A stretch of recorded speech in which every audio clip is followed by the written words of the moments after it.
Mr. President, a recent article by Peter Pomerantsev in Time magazine starts this way. It's about a Ukrainian held prisoner by the Russians. So I quote, "After they beat Azatian so bad that blood came out of his ears, after they sent electric shocks up his genitals, after they whacked him with pipes and truncheons, the Russians began to interrogate him about his faith. When did you become a Baptist? When did you become an American spy?" Asset tried to explain that in Ukraine, there was freedom of religion. You could choose your faith. But his torturers saw the world the same way as their predecessors at the KGB did. An American church is a front for the American state. Since Soviet times, that's the end of the quote, Mr. President. Since Soviet times, the Russian Orthodox Church has been used as a tool of the state, so Russians assume Protestants in Ukraine are American agents. The world was horrified after the Kyiv suburb of Bucha was liberated, revealing that civilians had been massacred simply for being loyal Ukrainians. But Bucha is not an exception. In every part of Ukraine that Russia has occupied, civilians have been murdered, women systematically raped, and Christians not loyal to Moscow have been persecuted, tortured, and killed.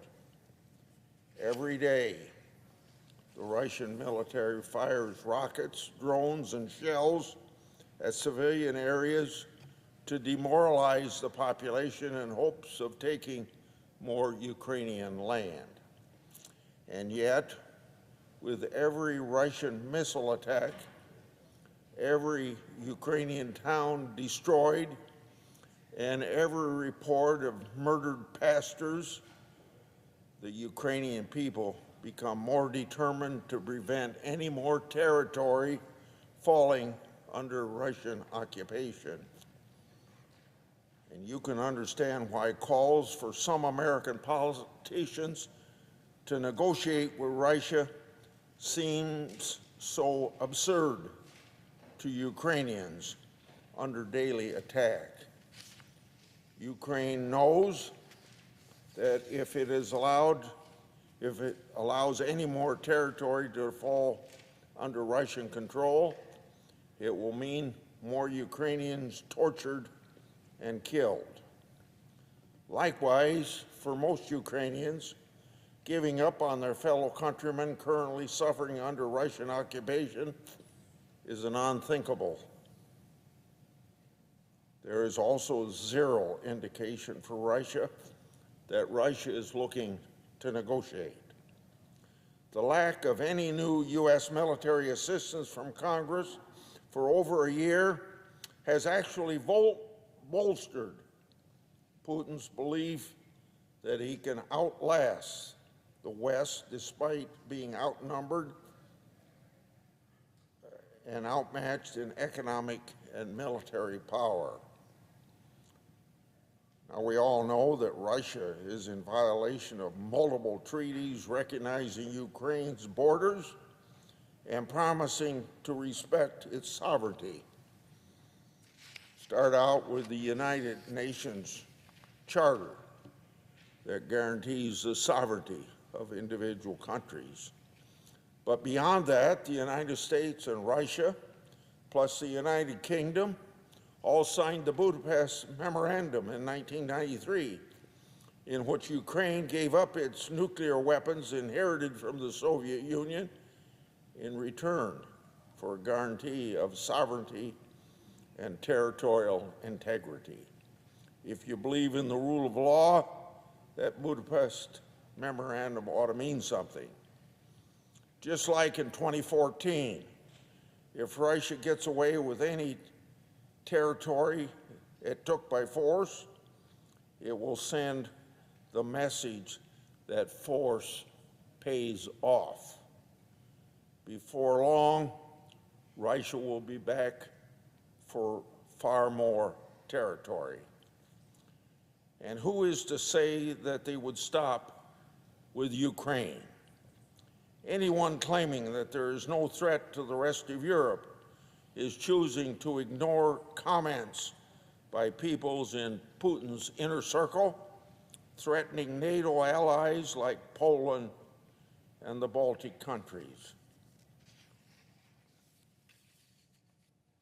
I think Putin made it very clear back in 2005 when he said, quote, "The demise of the Soviet Union was the greatest geopolitical disaster of the century." We all hear Putin talking a lot about Peter the Great and restoring the Russian Empire. The Russian Empire grew and grew throughout history, irrespective of national, ethnic, religious, or cultural borders. That provides the context when Putin repeats the phrase, and I quote, "Russia's borders do not end anywhere," end of quote. I believe in the lessons that we took from World War II for the Cold War, that an ounce of prevention is worth a pound of cure. When we see the flame of aggression, we ought to stamp it out before the whole world is engulfed. Neville Chamberlain bet everything on the hope that letting Hitler take Sudetenland from Czechoslovakia would satisfy him, and there would be, according to his own words, peace in our time. It's not 1938, but it could be, and hopefully no world war confronts us like it did in 1938 when Prime Minister Neville Chamberlain made that trip to Germany and had that meeting that ended with the words, "Peace in our time." We all know that Hitler took the rest of Czechoslovakia and then, in a short period of time, invaded Poland. We stayed out of that war until we were attacked at Pearl Harbor, and then World War II was raging, both in the Pacific and in Europe. So, can we learn from history? Today, we have to decide again whether to respond to aggression with strength while the threat is manageable, or opt for appeasement and hope against experience that it will not lead to a wider war as it did in the late 1930s. Think about how much was lost in World War II, not just in dollars, but in American lives. Now think about how much it would cost in American blood and treasure if Russia is emboldened to attack a NATO ally and Article 5 of the NATO treaty would kick in and all 31 countries would be involved in that effort, and the United States would likewise be involved. Now, the United States has been spending about 5% of our annual military budget to arm Ukraine, and U.S. intelligence believe the war has severely degraded Russia's military power and its ability to threaten NATO allies. Ukraine has taken back about half the territory Russia occupied in 2022. But without American aid, Ukraine is out of ammunition, and Russia sees an opportunity. Europe has spent more than twice as much as the United States on aid to Ukraine in total dollars. Think of the humanitarian aid that Europe lends to all those millions of Ukrainians that have sought refuge in other countries. Now, compared to Europe, when you look at it as a share of the economy, the United States ranks number 32. Number one ranking, Estonia, has provided more than 12 times as much assistance as a share of its economy, because Estonia knows what it's like to be occupied by the Soviet Union from 1940 to 1991. Europe has stepped up big time, keep finding ways to do more. You read daily in the newspapers about European leaders wondering whether the United States Congress is going to step up, and they've tried to fill in the vacuum while we are here waiting to make a decision on more help for Ukraine. Now, the Czechs and the Estonians have led two efforts to pool Europe's funds to purchase shells from other countries to patch the gap left by the United States while Congress dithers on this issue. But the Czechs and Estonians do not have the military-industrial base that we do, so they cannot do it all. Opponents of Ukraine aid started talking down our industrial base ability to produce everything needed to stop Russian aggression, while also preparing for China, which may just follow Russia's example against Taiwan if Russia is successful in Ukraine. These people argue that Ukraine can't win, so we should cut our losses and worry about China. I disagree. The fact is, Russia has lost much of its experienced military and advanced equipment. Russia does have a vast population and has put its economy on full war footing, so it has been able to reconstitute. However, Russian soldiers are poorly trained, and morale of these Russian soldiers is in the toilet. Russia has resorted to its old tactic of meat assaults, where hundreds of poorly trained infantry try to overwhelm Ukrainian defenses with sheer numbers and great deaths. Russia has only been able to make incremental advances while taking huge casualties in the face of superior Ukrainian morale and equipment. Russia's economy is feeling the strain. Word has gotten out about how freely Russian commanders sacrifice the lives of their soldiers. It will only get a lot harder to replace the tens of thousands of Russian soldiers sent to their death in Ukraine. Russia is pinning its hopes on U.S. military aid not coming and Ukraine running out of ammunition.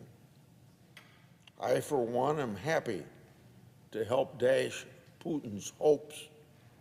The good news is that our defense industrial base is ramping up. That includes the Iowa Army ammunition plant, which has more than doubled production using its current facilities. It is also undergoing a major modernization program accelerated by previous Ukraine supplemental bills. In the near future, it will have a brand new facility that will be able to produce many more 155 millimeter shells and do it much faster. Those arguing that the United States is no longer up to the task of producing the necessary military equipment are underestimating our economy. I am reminded of President Biden's famous 1979 malaise speech, where he identified a crisis of confidence among the American people. That was 1979. In 1980, Ronald Reagan came along with his signature optimism that America's best days are ahead. And he worked to overcome the challenges that we faced, including the lagging economy and an under-resourced military. Just recently, the Japanese Prime Minister spoke to our Congress and delivered a message as a very good friend. He said he detected an undercurrent of self-doubt about Americans. The Japanese Prime Minister spoke movingly about the role of American leadership in championing freedom and fostering the stability and prosperity of nations like Japan. That Japanese Prime Minister explained that while American leadership is indispensable, Americans are not alone in this world. With allies like Japan and many countries in Europe stepping up, the free world has never been stronger or more united. So this is hardly a time for a crisis of confidence. In fact, I'm shocked to hear some people in my own party, the Republican Party, accepting American decline and advocating a return to the Obama head-in-the-sand policy towards Russia. Remember back then, Obama was so afraid of escalation that he tried to appease Putin after Russia's 2014 invasion of Ukraine. Look at that mistake we've made. Do we want to overdo it again? Obama refused to provide any lethal aid, not one bullet for Ukraine under Obama. He pushed Ukraine to negotiate with a gun to its head. President Trump came in, reversed the Obama policy, and provided equipment and training to Ukrainian military. Thank God Trump did that. The javelins provided by the United States played a major role in stopping the Russian advance towards Kyiv. Take it from this senator, elected to this body alongside President Reagan. The conservative position is to believe in America, to invest in our military, and to support freedom. Like the Senate passed bill, most of the money in this package goes straight to our military to replenish stockpiles spent in the United States using American labor. It will allow for more drawdowns to send vital military aid to Ukraine. This includes Patriot interceptors that can take down Russia's most advanced missiles and save lives at the same time. Ukraine will get more Iowa-made howitzer shells that are far more accurate and reliable than those that Russia has begged from North Korea. And an improvement added by Reagan Republicans in the House is a requirement for the Biden administration to provide the long-range ATACMS missiles needed to take out Russia's supply lines. I've been calling for these ATACMS to be provided for a long time. I think the reason they have not been provided by the Biden administration is due to the holdover of the Obama fear of escalation. That fear has proven to be misguided. The only way to lasting peace is strength. That is what Ronald Reagan showed Americans. Strength is what we need now in the face of aggression from Russia and Iran and threats from China. I don't buy this notion that it is conservative or Republican position to abandon the American leadership that has kept the peace since World War II, meaning no World War III. I certainly do not think it is conservative to advocate a return to a weak and failed Obama policy.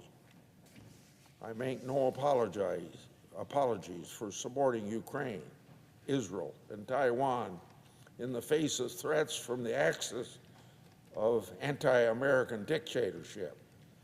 And now, instead of the axis of 1940s, Germany, Italy, and Japan, it's now the axis of the 21st century. Russia, Iran, China, North Korea. They have their sights set upon replacing the United States as leaders of this earth. It is an investment worth making to prevent the United States getting sucked into World War III. It is also the right thing to do. I yield.